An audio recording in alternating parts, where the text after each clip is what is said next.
by Ayaan Hirsi Ali.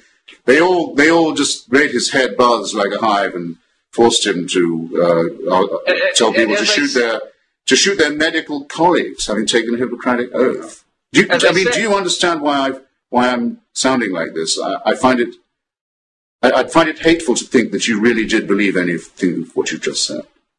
As I said in the previous dialogue, when I point to something that may indeed have encouraged someone to do something bad, like the Iraq War encouraging this Major Hassan to kill people, I do not mean to in the least alleviate them from moral responsibility or assign blame in a moral sense to America. I'm trying to illuminate the costs and benefits of policy.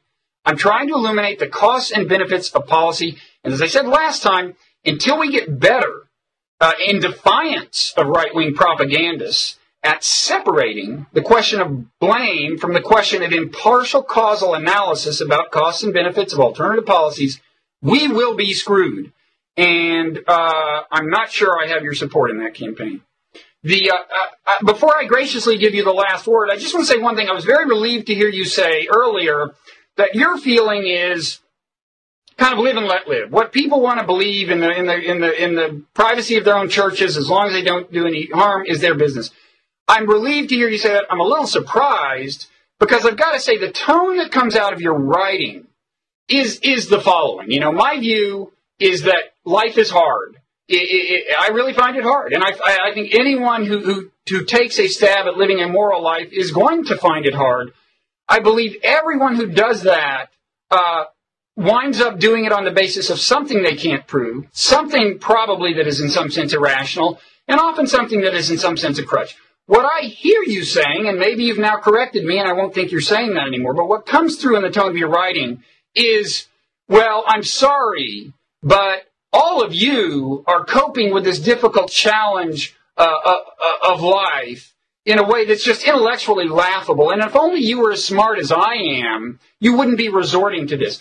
And that seems to me not really a lit and let live policy. That seems to be a live and ridicule policy.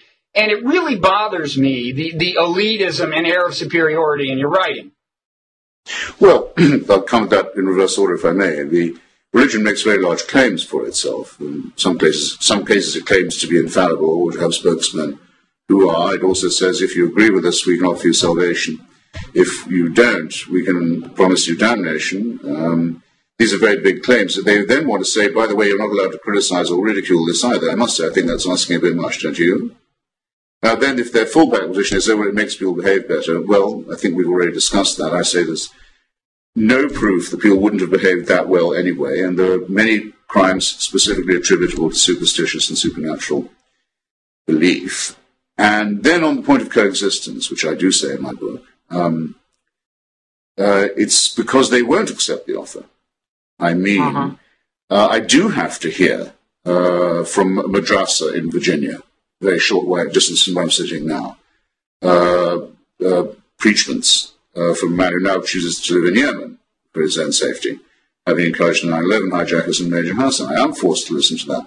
In Washington, just to stay where we are, the Catholic Church has just said, if the city passes an ordinance about gay rights, it wants to withdraw from its charitable donations to the city. It won't be involved if it has to recognize this kind of thing. It makes it very clear, by the way, that their effort is a proselytizing one, not just a charitable one. American tax dollars are spent all the time on aid to Israel, some part of which is used for the building of the establishment of a religion on the West Bank by messianic thieves who hope to bring on the Messiah. And I can hardly open the newspaper without seeing another attempt to have government money spent on the teaching of pseudoscience in our schools. Now, if you want to coexist with me, have your religious beliefs, I don't care. I will continue to find them ridiculous and I'll continue to satirize them. I hope you can take it. If your God isn't strong enough to insulate you against my jokes, too bad, tough. But don't try and have your beliefs taught to my children. Don't ask for my tax dollars to support your church. Don't ask for my money to be spent on colonial settlements. And don't preach jihad in my neighborhood. Or threaten to send people from Pakistan and Saudi Arabia and elsewhere to kill friends of mine in London for the crime of writing a novel. Have I begun to make myself plain?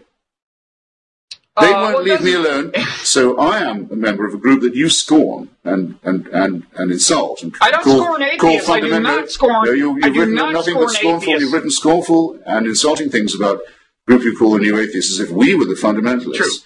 True. I've decided to become a member of a force of people. It doesn't need every time 5 times a day to pray. Doesn't need constant reinforcement. Doesn't need to sing hymns saying what Jesus wants or any nonsense of this kind. Just coolly decides there must be a pushback to theocracy and its propagandists and its actions. And it's long overdue in a defense of science and reason and humanism. And to that proposition, I am, without sounding too sententious about it, willing to give the rest of my life. And you might ask me, why would I do that since I think I'm only a primate? And I say, well, some questions are undecidable. But in the meantime, I'm not willing to be told what to do by people who say that God gives them a right to push me around. I won't spend a minute of my life that way. I agree that you should not. And in keeping with my vow to let you have the last word, I will... Oh, I think that was it, wasn't it? What's that? Those words were the last, I think. Well, yeah. I thought you said we were already over time. We are over time. That's why I decided that those should be your last words. Oh, well, good. I thought you said I could have some more. That would be... No. That would be greedy. If you want more, I have made a vow of silence, obviously, in asserting that you would have the last word, so I can't say more. If you want to say more, go ahead. No, really. I think you've been more than generous. Okay, well, you have more than I have, because I know your services are very much in demand, yet you agreed to do this for free, a doubleheader taping, 2 consecutive hours of enduring me. I really appreciate it. It's always a pleasure, and in some ways an illumination. And if you find anybody who will pay us to do this, let me know, okay? You bet. Okay. All right. Well, Thanks for having me. Okay.